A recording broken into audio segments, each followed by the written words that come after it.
दोस्तों, नागपुर के Vidarbha cricket stadium में आज जो नजारा देखने को मिला उसने न्यूजीलैंड की गेंदबाजी को झकझोर कर रख दिया। कप्तान केएल राहुल की अगुवाई में टीम इंडिया जैसे ही मैदान पर उतरी, पहले ही ओवर से यह महसूस होने लगा कि भारतीय बल्लेबाज आज अलग ही मोड में हैं।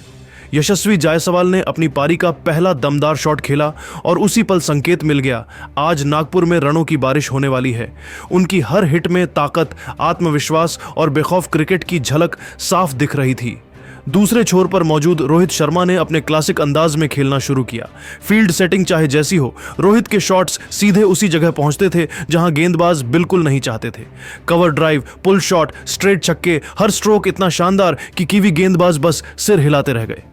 यशस्वी के आउट होने पर मैदान में आए विराट कोहली और उन्होंने आते ही खेल का टेम्पो संभाल लिया। विराट ने अपनी टाइमिंग और गैप चुनने की कला से न्यूजीलैंड के गेंदबाजों को एक भी ओवर चैन से नहीं फेंकने दिया। हर रन के साथ भारत की पकड़ और मजबूत होती गई। लेकिन फिर आया वह लम्हा जिसने पूरे मैच को आग लगा दी, रविंद्र जडेजा की एंट्री। जडेजा ने जैसे ही क्रीज पर कदम रखा, माहौल अचानक बिजली सा चमकने लगा। मैट हेनरी के एक ओवर में 6 गेंदों पर 6 छक्के, पूरा स्टेडियम खड़ा हो गया। यह सिर्फ बल्लेबाजी नहीं बल्कि तूफान था जिसने न्यूजीलैंड की रणनीति को पूरी तरह बिखेर दिया। जडेजा की आक्रामकता, विराट की क्लास और रोहित की धार, इन तीनों ने मिलकर कीवी गेंदबाजी की लाइन लेंथ को हिलाकर रख दिया। हर चौका और हर छक्का नागपुर के आसमान में इंडिया इंडिया की गूंज बनकर उड़ रहा था। टीम इंडिया ने बल्लेबाजी, शॉट चयन और इरादे, हर पहलू में अपना दबदबा स्थापित किया और मुकाबले को एक तरफा बना दिया। तो दोस्तों, आइए जानते हैं कि कैसे रोहित शर्मा, विराट कोहली और रविंद्र जडेजा ने मिलकर न्यूजीलैंड पर रनों का तूफान खड़ा किया और भारत ने कितना विशाल टोटल खड़ा किया। वीडियो को अंत तक जरूर देखें और अगर दिल से भारतीय क्रिकेट को प्यार करते हैं तो लाइक, शेयर और सब्सक्राइब करना मत भूलें। दोस्तों, नागपुर के विदर्भ क्रिकेट स्टेडियम में आज जो कुछ हुआ उसने सिर्फ एक मैच को रोमांचक नहीं बनाया, बल्कि भारतीय बल्लेबाजी की एक ऐसी मिसाल पेश की जिसे आने वाले वर्षों तक याद रखा जाएगा। 3 मैचों की वनडे सीरीज का पहला मुकाबला था और भारतीय कप्तान केएल राहुल ने टॉस जीतकर पहले बल्लेबाजी का फैसला किया। पिच सूखी थी, हल्की घास थी और बल्लेबाजी के लिए एकदम परफेक्ट दिखाई दे रही थी। दर्शकों में उत्साह उस समय चरम पर पहुंच गया जब ओपनिंग के लिए मैदान पर उतरे भारत के 2 दिग्गज, हिटमैन रोहित शर्मा और युवा सनसनी यशस्वी जायसवाल। शुरुआत से ही दोनों ने न्यूजीलैंड के तेज गेंदबाजों को उनकी लाइन लेंथ बदलने पर मजबूर कर दिया। यशस्वी ने जैकब डफी और मैट हेनरी की गेंदों का इंतजार करते हुए समय पर खेला, जबकि रोहित ने अपनी टाइमिंग से शुरुआती ओवरों में ही दबदबा बना दिया। कट शॉट्स, ड्राइव और पुल, रोहित के हर प्रकार के शॉट्स की झलक देखने को मिली। पहले 10 ओवरों के अंदर ही दोनों ने रणगति को तेज करते हुए भारत को 67 रन की दमदार शुरुआत दिला दी। 11वां ओवर इस शुरुआती साझेदारी का अंत लेकर आया। जैकब डफी की ओवर की पहली गेंद थोड़ी शॉर्ट और बाहर की ओर थी। यशस्वी ने इसे कट करने की कोशिश की, लेकिन गेंद बल्ले का ऊपरी किनारा लेकर हवा में उछली और थर्ड मैन पर खड़े मार्क चैपमैन के हाथों में समा गई।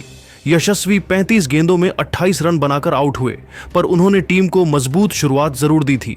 अब मैदान पर उतरने वाले थे वह खिलाड़ी जिसका इंतजार भारतीय फैंस हर बार करते हैं, रन मशीन विराट कोहली। कोहली आते ही अपने अंदाज में जम गए। उनकी पहली ही बाउंड्री एक बेहतरीन स्ट्रेट ड्राइव थी जिसने बता दिया कि वह किस लय में आए हैं। गेंदबाजी चाहे लगातार बाहर की ओर हो या शरीर पर, विराट ने स्ट्राइक को घुमाना जारी रखा। दूसरी ओर रोहित शर्मा लय में थे। मिचेल सेंटनर की गेंद को उन्होंने 15वें ओवर में मिड विकेट के ऊपर से एक शानदार छक्का जड़ दिया। इसी शॉट के साथ उन्होंने सिर्फ 38 गेंदों में अपनी हाफ सेंचुरी पूरी की। उनका हर शॉट क्रिकेट में क्लास की परिभाषा जैसा लग रहा था। चौकों में टाइमिंग, छक्कों में ताकत और बीच बीच में स्ट्राइक रोटेशन का अद्भुत मिश्रण। 20 ओवर की समाप्ति तक भारत का स्कोर था एक विकेट के नुकसान पर 143 रन और ऐसा लगने लगा था कि यह पारी बड़े स्कोर की ओर बढ़ने वाली है। 22वें ओवर में विराट कोहली ने डेरिल मिचेल की गेंद पर एक आसान सिंगल लेकर 41 गेंदों में अपनी हाफ सेंचुरी पूरी की। कोहली की इस पारी में धैर्य और सटीकता की झलक देखने को मिल रही थी। 29वें ओवर में रोहित ने मैट हेनरी की गेंद पर शानदार चौका लगाकर 80 गेंदों में अपना अर्धशतक पार किया और आगे बढ़ने का संकेत दिया। दोनों के बीच साझेदारी मजबूत होती जा रही थी। न्यूजीलैंड के गेंदबाजों ने कई तरह के बदलाव किए, लेकिन विराट और रोहित जैसे बल्लेबाजों के सामने सब नाकाम रहे। 38वें ओवर में फिर से एक बड़ा मोड़ आया। मिचेल सेंटनर की फ्लाइटेड गेंद को विराट कोहली ने पढ़ा और आगे बढ़कर सीधे मिड विकेट के ऊपर से छक्का जड़ दिया। यह छक्का 38वें ओवर में आया न सिर्फ शानदार था, बल्कि यह वह शॉट था जिसने 78 गेंदों में विराट का शतक भी पूरा कर दिया। पूरा स्टेडियम खड़ा हो गया और कोहली की गूंज चारों ओर फैल गई। उस समय तक विराट के चेहरे पर जो स्थिरता और आत्मविश्वास था, वह साफ बता रहा था कि वह आज अंत तक रुकने वाले हैं। इस शतक ने भारत के बड़े स्कोर की नींव मजबूत कर दी। 40 ओवर तक आते आते भारत का स्कोर था एक विकेट के नुकसान पर 270 रन। ऐसा लगने लगा था कि भारत 400 के पार जाने वाला है, लेकिन 42वें ओवर में मोड़ आया।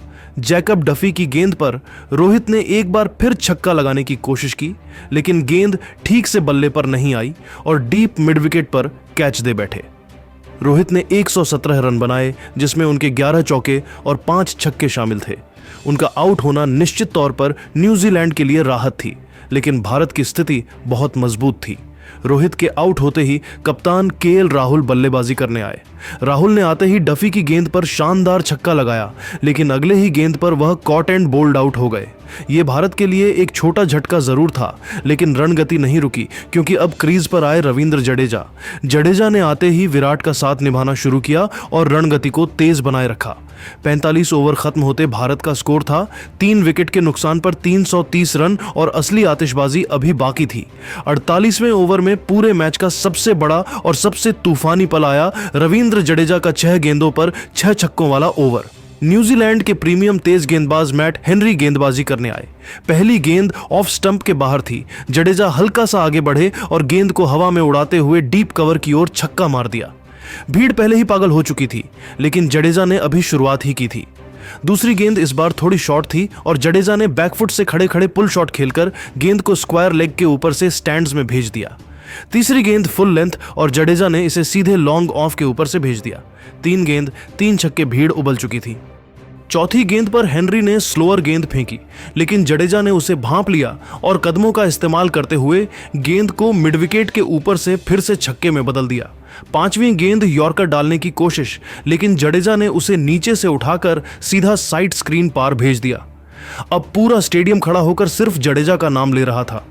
छठी गेंद पर हेनरी ने लगभग परफेक्ट लेंथ डाली, लेकिन जडेजा ने फ्रंट फुट के साथ एक बेहतरीन आर्क बनाया और गेंद को फिर से आसमान में उछाल दिया। छठा छक्का।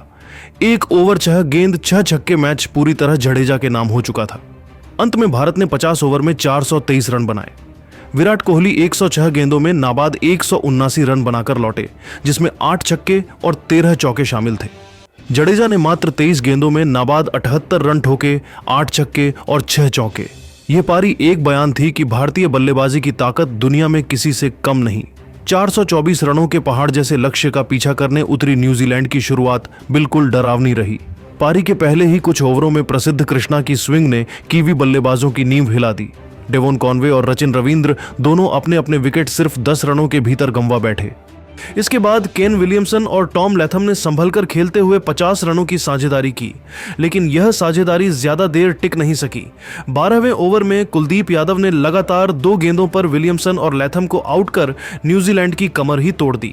अगले ओवर में रविंद्र जडेजा ने डेरिल मिचेल और मार्क चैपमैन को आउट कर पूरी तरह 12वें ओवर में कुलदीप यादव ने लगातार 2 गेंदों पर विलियमसन और लैथम को आउट कर न्यूजीलैंड की कमर ही तोड़ दी। अगले ओवर में रविंद्र जडेजा ने डेरिल मिचेल और मार्क चैपमैन को आउट कर पूरी तरह मैच को भारत के पक्ष में मोड़ दिया। लगातार गिरते विकेटों के बीच न्यूजीलैंड के बल्लेबाज रिकवरी की कोशिश भी नहीं कर पाए और पूरी टीम 22 ओवरों के भीतर सिर्फ 120 रन बनाकर ढेर हो गई। भारत ने यह मुकाबला 303 रनों से जीतकर इतिहास रच दिया। में लगातार 2 छक्के, भीड़